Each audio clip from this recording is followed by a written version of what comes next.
حدیث ہے منافق کی 3 نشانیوں کے حوالے سے. ایگزیکٹلی اس وقت وہ حدیث نہیں ہے سامنے، لیکن جیسے ہے کہ جب بولے تو جھوٹ بولے، اور جب امانت سپرد کی جائے تو اس میں خیانت کرے، اور جب جھگڑے کی نوبت آئے تو بد زبانی پہ اتر آئے. تو یہ 3 نشانیاں جیسے ہیں، تو ہم دیکھ سکتے ہیں کہ مشاہدے میں دیکھ سکتے ہیں کہ کیا سب سے زیادہ تو یہ کہ ہم خود اپنا جائزہ لیں، کہ اپنے آپ کو دیکھیں کہ خدا نخواستہ ہم ان میں سے کوئی نشانی ہمارے اوپر تو نہیں ہے. اس کے بعد جب ہم ان آیات کو اپنی زندگی پہ اطلاق کرتے ہیں تو روزمرہ زندگی میں ان آیات کو سمجھنے کے لیے اور ان کو اپلائی کرنے کے لیے ہمیں ان کو 2 طریقے سے سمجھنے کی ضرورت ہے. ایک تو یہ تاریخی پس منظر میں، یعنی کہ مدینہ منورہ کے تاریخی حالات و واقعات میں ان آیات کو سمجھنے کی کوشش کریں، اور پھر یہ دیکھیں کہ ابھی اس وقت موجودہ دور میں ان آیات کو کیسے سمجھا جا سکتا ہے یا اپلائی کیا جا سکتا ہے. تو اس سلسلے میں جب ہم نے انٹروڈکشن ٹو فہم القرآن کیا تھا، سب سے پہلے ایک تعارفی ویڈیو میں، تعارفی سیشن میں، کہ ہم جب قرآن پاک سمجھتے ہیں تو ڈفرینٹ اس کے سٹیپس ہوتے ہیں. اس میں تعبیر خاص آیا تھا. تعبیر خاص کا مطلب یہ ہے کہ قرآن پاک کی آیت کو ایکسپلین کرنا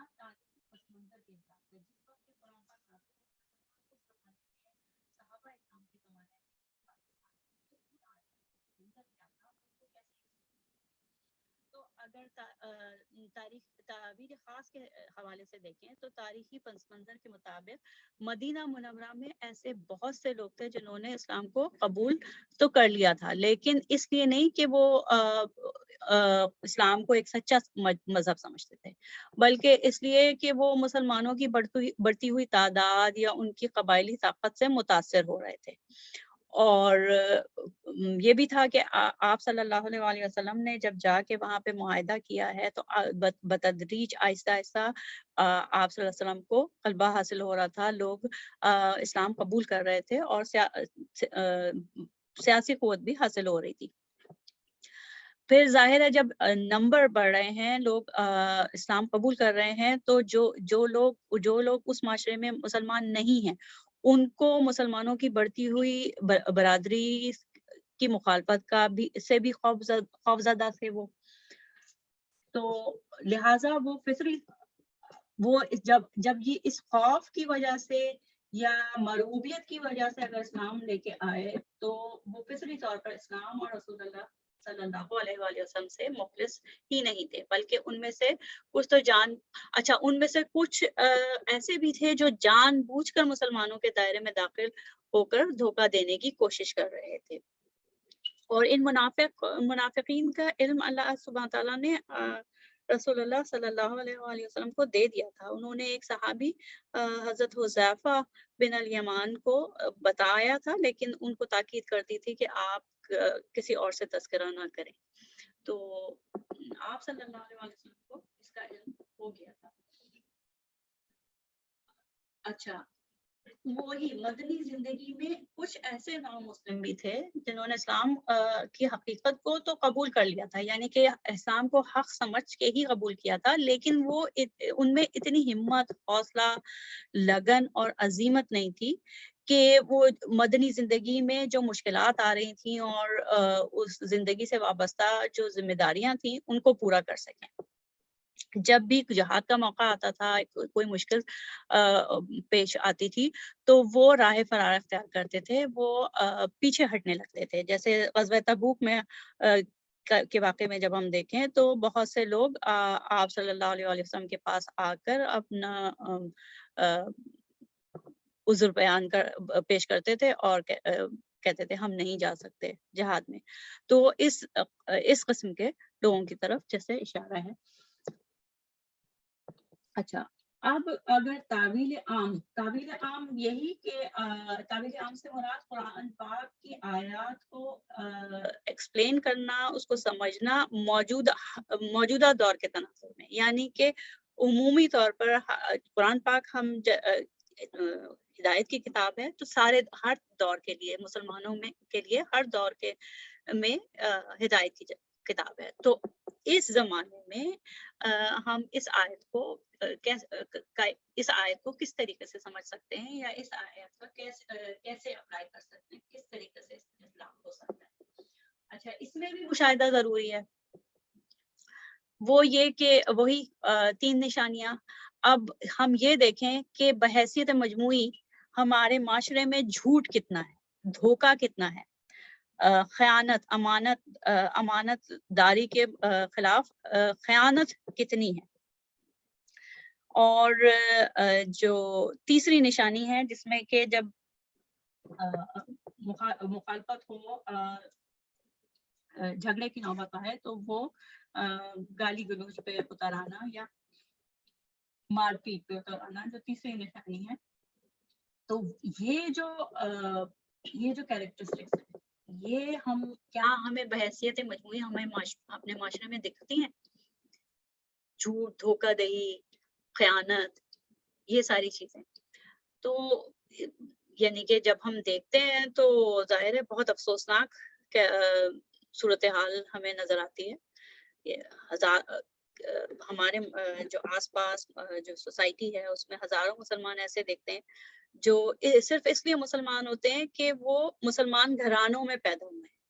میں ان لوگوں کو نہیں کہہ رہی جو کہ ماشاءاللہ قرآن بھی پڑھتے ہیں، قرآن کو سمجھنے کی کوشش بھی کرتے ہیں، نماز بھی پڑھتے ہیں، لیکن ہمارے سوسائٹیز میں ایک طبقہ ہے جس کو عام طور پہ ہم لبرلز کہتے ہیں. وہ جو ہے وہ بعض اوقات وہ اسلام کے بنیادی عقائد کو بھی نہیں جانتے، یہاں تک کہ وہ صحیح طریقے سے نماز پڑھنا بھی نہیں جانتے. کئی ایسے ہیں جو رمضان کے روزے نہیں رکھتے. اگر دیکھا جائے تو جو سینسس ہے یا اس جو پیپر ورک ہوتا ہے اس میں تو ان کا جو مذہب ہوتا ہے وہ اسلام لکھا ہوتا ہے، پیپر ورک میں اسلام لکھا ہوتا ہے، لیکن عملی طور پر وہ مسلمان نہیں ہوتے.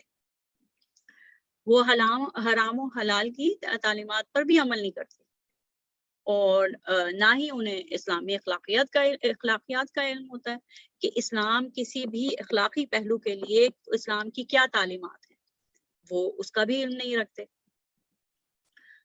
تو اس صورتحال میں مطلب اور یہ چیز زیادہ افسوسناک ہوتی ہے کہ جب ان لوگوں سے جیسے ایسے جو لوگ ہیں، گروہ ہیں، ان سے کہا جائے کہ بھئی اگر آپ اسلام کو جاننے کی کوشش کریں، اسلام کے بارے میں علم حاصل کریں، جاننے کی کوشش کریں، تو وہ جاننا بھی نہیں چاہتے.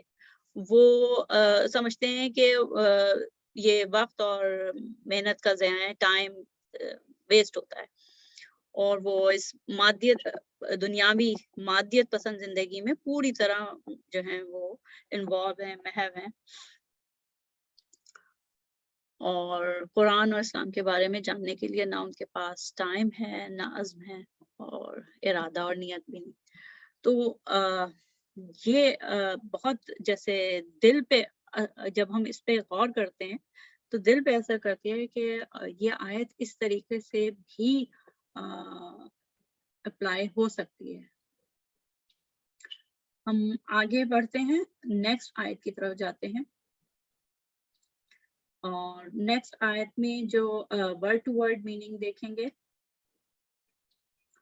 اس میں جو اہم ورڈز ہیں یخادعون، یخدعون، وہ خادع اس کا روٹ لیٹرز ہیں، اور انفسہم میں نفسا ہے، اور یشعرون میں شین، عین اور رے ہے.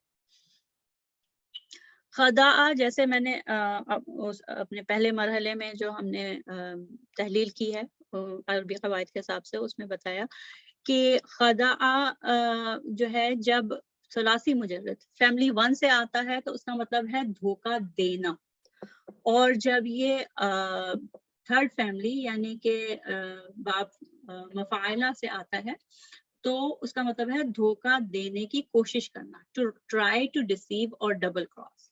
اور خدع کا مطلب ہے to cheat, to deceive, to mislead. اچھا, لفظی معنی اگر ہم خدعہ کے دیکھیں تو لفظی معنی ہے کہ جو کچھ دل میں ہو اس کے خلاف ظاہر کرنا, کسی کے ساتھ چھپ کر برائی کرنا.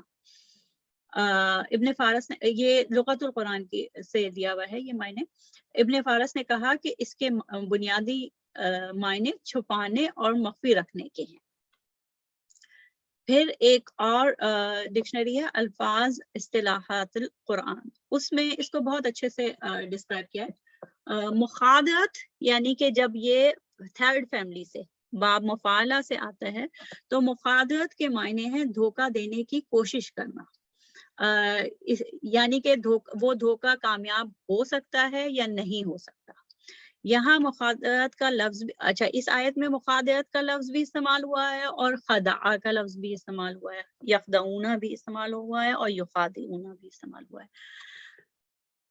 تو جہاں لفظ یخادعون استعمال ہوا ہے, جہاں لفظ کا تعلق اللہ تعالیٰ سے ہے تو وہاں تو مخادعت استعمال ہوا ہے, یعنی کہ یخادعون استعمال ہوا ہے, کیونکہ اللہ تعالیٰ کو دھوکہ دینے کی کوشش تو کوئی شخص اپنی حماقت کے سبب سے کر سکتا ہے, لیکن ظاہر ہے اللہ تعالیٰ کو وہ دھوکہ نہیں دے سکتا. اس کے برعکس اس کے خود ان کے لیے جو لوگ ایسا کرتے ہیں خود ان کے لیے یخدعون کا لفظ استعمال ہوا ہے جو کہ ثلاثی مجرد سے خدع سے.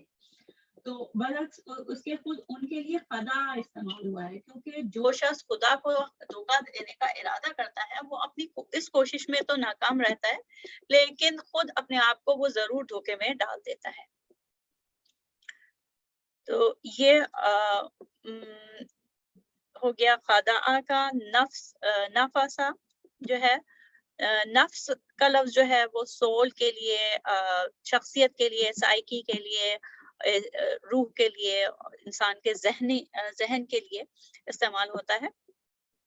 اور اس کے علاوہ ریفلیکسو پروناؤن کے طور پہ بھی, جیسے ہم ہم self, her self, them self کہتے ہیں نا, تو وہ ریفلیکسو پروناؤن کے طور پہ بھی یوز ہوتا ہے. جیسے یہ ہے نفس الشیء, چیز بذات خود, ہم سیلف اور ہر سیلف, یا بائی نہیں. اس کلمے کے ذریعے پہلے کلام کی تاکید کی جاتی ہے. مثال کے طور پر اگر کہتے ہیں کہ رأیت فلانا نفسہ, میں نے بعینہ اسی آدمی کو دیکھا, بعینہ اسی آدمی کو دیکھا, یا خود اس آدمی کو دیکھا. تو himself جیسے اس میں انفسہم ہے نا, وہ خود ہی اپنے آپ کو دھوکہ دیا. اچھا, اب تیسرا لفظ جو کہ اس آیت میں اہم ہے, شعارہ.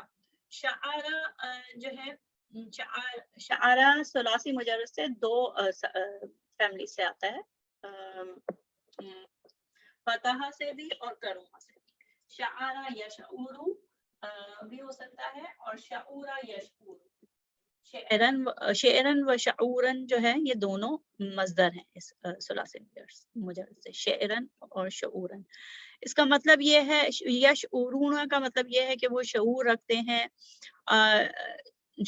حواس کے ذریعے سے معلوم کرنے کا علم, شعور یہ ہے.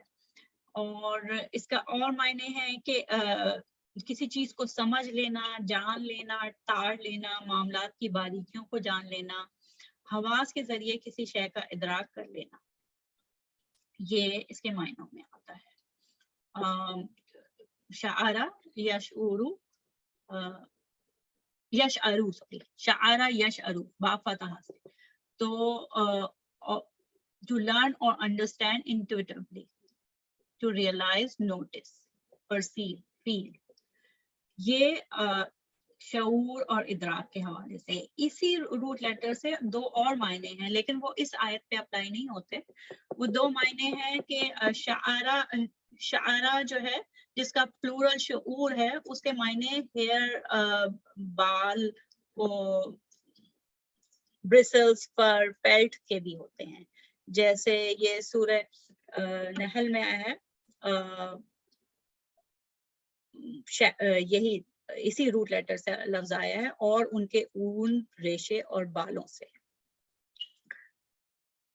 ٹھیک. اور اسی طریقے سے اسی روٹ لیٹر سے جو شاعر اور شاعری ہے, شعر کہنا, پوئٹری, ورسیفیکیشن, وہ بھی اسی روٹ لیٹر سے ہے. لیکن یہاں پہ اس آیت میں یش ارونا جو آ رہا ہے وہ شعرا یش ارو سے فعل آ رہا ہے, اور اس کے معنی وہی شعور رکھنا, ادراک ہونا. اب ہم اس آیت کو کی تذکیر یعنی کہ سبق اور نصیحت حاصل کرنے کے لیے اس کو دیکھتے ہیں, کیا ہم اس سے نصیحت حاصل کر سکتے ہیں, کیسے اپلائی کر سکتے ہیں. تو اس سلسلے میں یہ ہے کہ پھر ہمیں آیت کو دو مختلف زاویوں سے دیکھنے کی ضرورت ہے.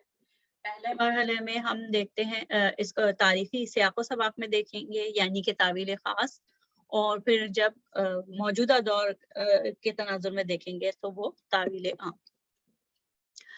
تو تاریخی پس منظر کے پیش نظر مدینہ منورہ میں جن لوگوں نے دھوکہ دینے کے غرض سے ہی اسلام قبول کیا تھا, انہوں نے یہ سمجھا کہ وہ مسلمانوں اور رسول اللہ صلی اللہ علیہ وآلہ وسلم اور اللہ سبحانہ تعالیٰ کو دھوکہ دینے میں بہت کامیاب ہو گئے ہیں. لیکن یہ صرف ان کی خود فریبی خام خیالی تھی.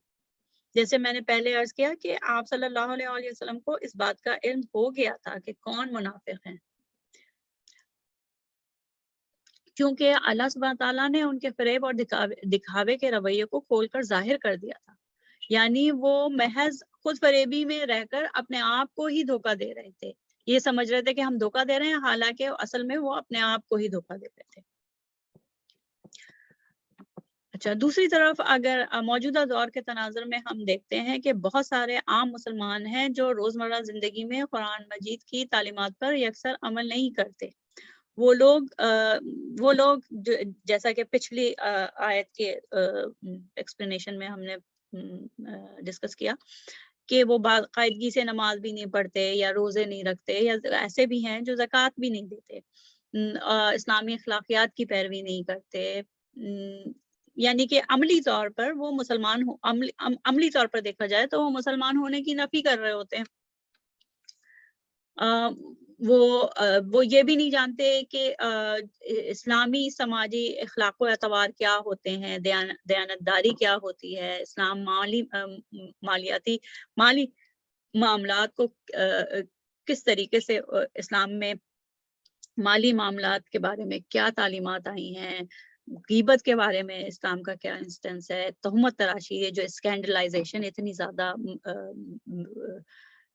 سوشل میڈیا پہ ہوتی ہے, تو تہمت تراشی یا اسکینڈلائزیشن کے بارے میں قرآن پاک کیا کہتا ہے. تو ان کو اس بات کی یا تو تعلیم نہیں ہوتی, یا اگر ہوتی بھی ہے تو اس پہ عمل نہیں کرتے. اور سب سے بڑھ کر یہ کہ وہ ان سب بدعمالیوں کے باوجود وہ بڑے مطمئن اور پرسکون ہیں.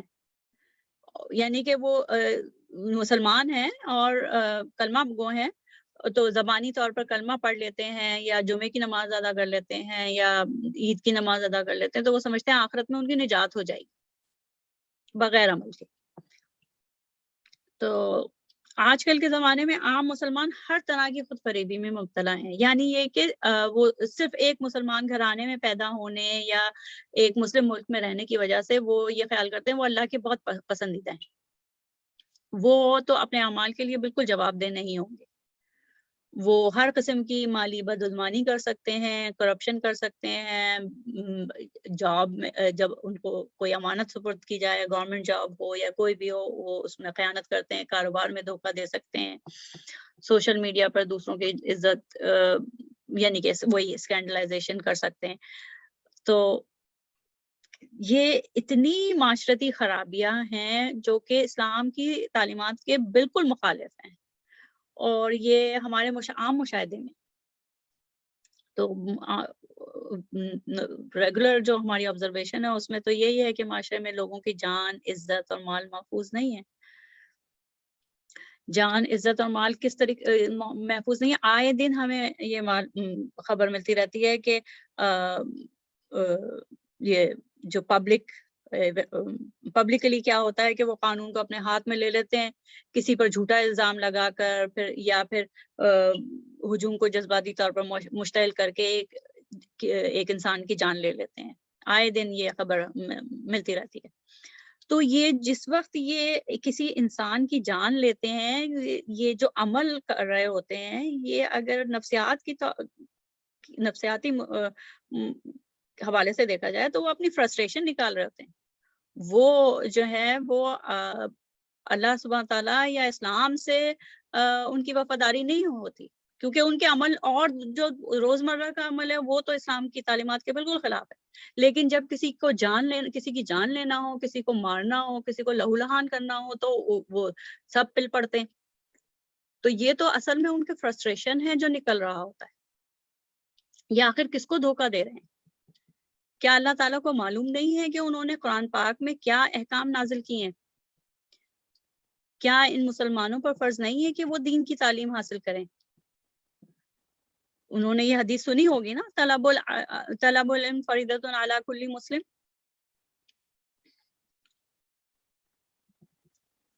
تو اس آیت کے مطابق وہ لوگ اسلام کو عملی طور پر اپنی زندگیوں میں شامل نہ کر کے دراصل اپنے آپ کو دھوکہ دے رہے ہیں، نہ کہ اللہ سبحانہ تعالیٰ اور دیگر عملی مسلمانوں کو جو بہرحال اپنی ذمہ داریاں پوری کرنے کی پوری کوشش کر رہے ہیں. اب کتنے مسلمان ہیں الحمدللہ آج کے زمانے میں، یہ بھی ایسے بھی مسلمان ہیں ماشاءاللہ جو کہ عربی کی تعلیم حاصل کر رہے ہیں، آج کل قرآن پاک سمجھنے کی کوشش کر رہے ہیں، ساری جو فرائض ہیں، نماز، روزہ، حج، زکوٰۃ، اس کو عمل کر رہے ہیں. ایسا نہیں ہے کہ پورا معاشرہ ہی ویسا ہے، لیکن پھر بھی ہمیں دونوں صورتحال معاشرے میں دکھتی ہیں. ایسے بہت سے لوگ ہیں الحمدللہ جو علم بھی حاصل کر رہے ہیں، قرآن کو سمجھنے کی کوشش بھی کر رہے ہیں، لیکن دوسری طرف ہمیں ایسے لوگ بھی ملتے ہیں جو کہ صرف اپنا غصہ جو ہے اتارنے کے لیے جذبات میں آ کے عجیب حرکتیں کرتے ہیں، اور وہ بدنامی کا باعث بھی بنتے ہیں مسلمانوں کے لیے.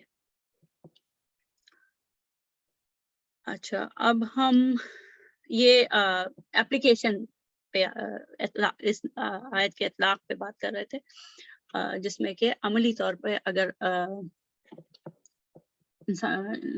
مسلمانوں کی زندگیوں میں اگر اسلام نظر نہیں آتا تو وہ اس کو کس طریقے سے ہم سمجھ سکتے ہیں. اچھا، اب آیت جو نیکسٹ آیت ہے اس میں ہم پہلے ورڈ ٹو ورڈ میننگ دیکھ لیتے ہیں.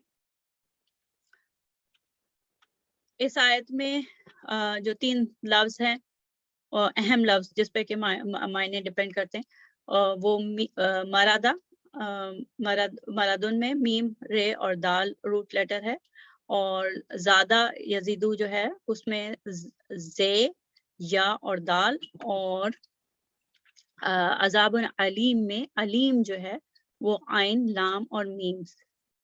علیم جو ہے وہ فعیل کے وزن پہ ہے، فعیلن کے وزن پہ ہے علیم، اور یہ اسم صرف مشبہ بالفعل ہے. آپ کو یاد ہوگا ہم نے سورہ فاتحہ میں جب رحیم لفظ رحیم پڑھا تھا تو اس میں بھی وہی فعیلن کا وزن تھا، یعنی کہ اس میں جو ہے علم کی جو کیفیت ہے، تکلیف کی، علم کی، پین کی جو کیفیت ہے وہ مسلسل علامہ علیم میں. اچھا، مرض جو ہے وہ ظاہر ہے وہ اس کے ڈیزیز، ایلمنٹ، ایلنس، سکنس. اچھا، اور باڈیلی یا مینٹل ویکنس، باڈیلی جسمانی طور پہ بھی مرض ہو سکتا ہے، اور دماغی طور پر یا روحانی طور پر بھی مرض ہو سکتا ہے. تو مرض اس میں دیکھ لیتے ہیں، اور دوسری ڈکشنری میں کیا ہے کہ مرض توازن اور اعتدال کا اس طرح بگڑ جانا کہ کسی قوت میں اضمحال، ضعف یا کمی واقع ہو جائے.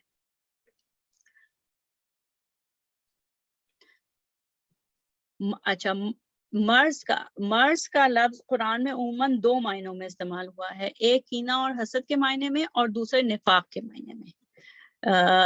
کئی آیات میں جو ہے وہ کینہ اور حسد کے معنوں میں یہ مرض کا لفظ استعمال ہوا ہے، اور دوسرا نفاق کے معنوں میں. یہاں پہ جو ہم دیکھ رہے ہیں اس وقت، کیونکہ آیات تواتر سے منافقوں کے بارے میں آ رہی ہیں، تو یہاں پہ جو مرض ہے وہ نفاق کے مرض کے بارے میں اس آیت میں اشارہ ہے.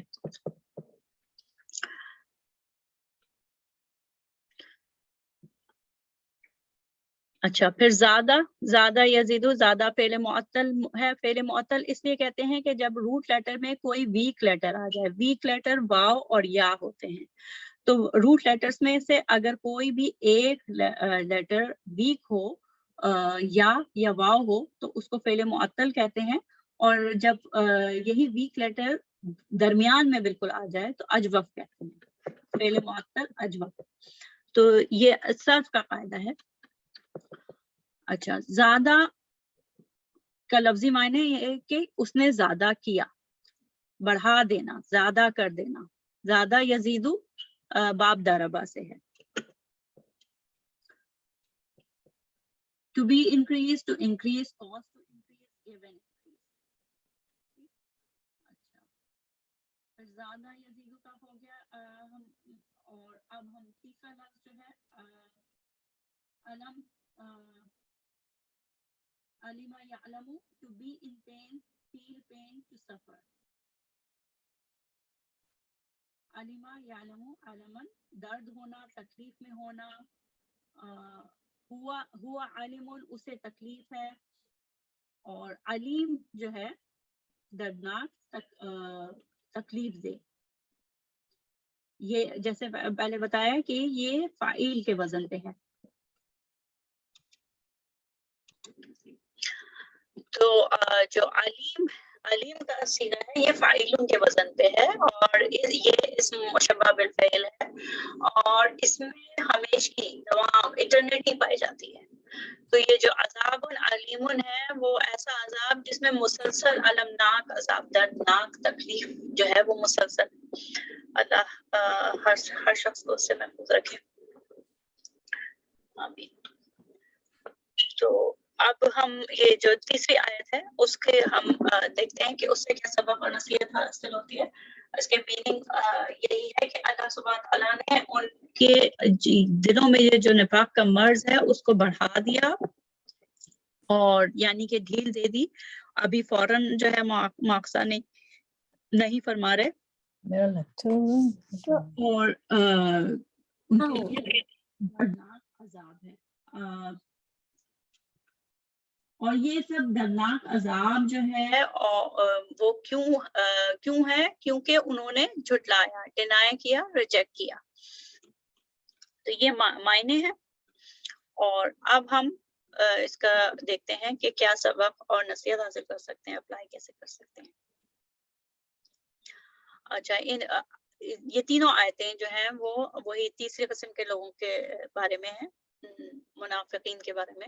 وہ جو بظاہر اسلام قبول کرتے ہیں اور دعویٰ بھی کرتے ہیں کہ وہ مسلمان ہیں لیکن در حقیقت ان کے دلوں میں حقیقی ایمان نہیں ہوتا. چنانچہ ان کے مسلسل فریب اور دکھاوے کے رویے کے نتیجے میں پھر اللہ سبحانہ تعالیٰ ان کے مہلت کی مدت میں توسیع کرنے کا فیصلہ صادر فرما دیتے ہیں. یعنی کہ ان کو ڈھیل دے دیتے ہیں تاکہ وہ اپنے فریب اور دکھاوے کے رویے کی حد تک پہنچ جائیں. اور آخر کار ان پر پھر اللہ سبحانہ تعالیٰ کی طرف سے سخت ترین عذاب نازل ہوگا. اچھا اور ان کے اس آیت میں ان کے مکارانہ، منافقانہ اور جو فریب کارانہ رویہ ہے اس کو اس آیت میں بیماری اور مرض سے تعبیر کیا گیا ہے. اس مرض بیماری کی بنیادی جو وجہ ہے، جو کاز ہے، اس کے اعتبار سے منافق کی دو قسمیں تھیں. اس وقت بھی مدینہ منورہ میں بھی اگر ہم اس مرض کی جو کاز ایکچوئل کاز ہے، بیسک کاز ہے، اس کے حساب سے دیکھیں تو منافقین کی دو قسمیں تھیں. ایک تو وہ لوگ جو اصل میں آپ صلی اللہ علیہ وآلہ وسلم کو اور مسلمانوں کو دھوکہ دینے کے غرض سے ہی جان بوجھ کر اسلام میں داخل ہوئے تھے. یعنی کہ ان کی نیت ہی شروع سے منافقانہ تھی. مثال کے طور پر عبداللہ ابن ابی. یہ لوگ فطری طور پر رسول اللہ صلی اللہ علیہ وآلہ وسلم اور مسلمانوں سے دشمنی رکھتے تھے اور حسد کرتے تھے. بس وہ شروع سے ہی نیتاً اور عملاً دونوں طرح سے منافق تھے. ہم جانتے ہیں کہ وہ غزوہ احد میں 300 اپنے 300 آدمیوں کو لے کے اچانک وہ علیحدہ ہو گئے مسلمانوں کے لشکر سے، تو عملاً بھی وہ منافق تھے، نیتاً بھی منافق تھے۔ دوسری قسم میں وہ لوگ شامل تھے جنہوں نے اگرچہ دل سے اسلام قبول کیا، لیکن وہ مہاجرین اور انصار کی جو باہمت جماعت تھی، ان کی طرح باہمت، پرعزم اور جذبہ ایثار سے سرشار نہیں تھی، جیسا کہ مسلمانوں سے توقع کی جاتی تھی۔ چنانچہ جب بھی کوئی نیا حکم آتا وہ یا کوئی بڑی مشکل درپیش ہوتی تو وہ یا تو پیچھے ہٹ جاتے تھے یا مہاجرین و انصار کو ان مشکل ترین جنگی حالات میں اکیلا چھوڑ دیتے تھے۔ جیسے کئی غزوات میں ہم نے دیکھا نا کہ وہ مال غنیمت لوٹنے کے لیے آ گئے اور اپنی جگہ چھوڑ دی، اسپیشلی غزوہ احد میں۔ تو بس وہ ایمان اور جذبے کی کمی کی وجہ سے عمل کے اعتبار سے منافق تھے۔ تو ہم اگر اس آیت کو آج کے پس منظر میں دیکھیں، آج کے دور میں دیکھیں، تو تعبیر عام کے لحاظ سے آج کے دور کے وہ مسلمان جو اسلام پر عمل نہیں کرتے، وہ اپنے عزم اور لگن کے فقدان کی وجہ سے ہم یہ کہہ سکتے ہیں کہ وہ دوسری قسم میں آتے ہیں، یعنی کہ نیت کے حساب سے تو نہیں کہہ سکتے خدا نخواستہ، لیکن عمل کے لحاظ سے، مشاہدے کے لحاظ سے وہ ان کا جو عمل ہے وہ اسلام کے مطابق۔ تو اللہ تعالیٰ ہم سب کو محفوظ رکھیں اور ہدایت دیں، اور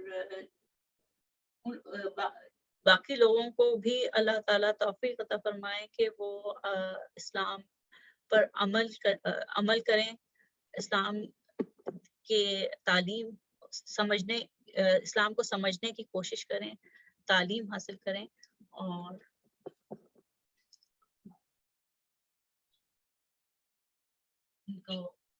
تاکہ آخرت سنور سکے ہم سب کی انشاءاللہ۔ دعا کے ساتھ ختم کرتے ہیں۔ سبحانک اللہم و بحمدک نشہد ان لا الہ الا انت نستغفرک و نتوب الیک۔ بارک اللہ لی و لکم فی القرآن العظیم و نفعنی و ایاکم بما فیہ من الآیات والذکر الحکیم۔ السلام علیکم ورحمۃ اللہ وبرکاتہ۔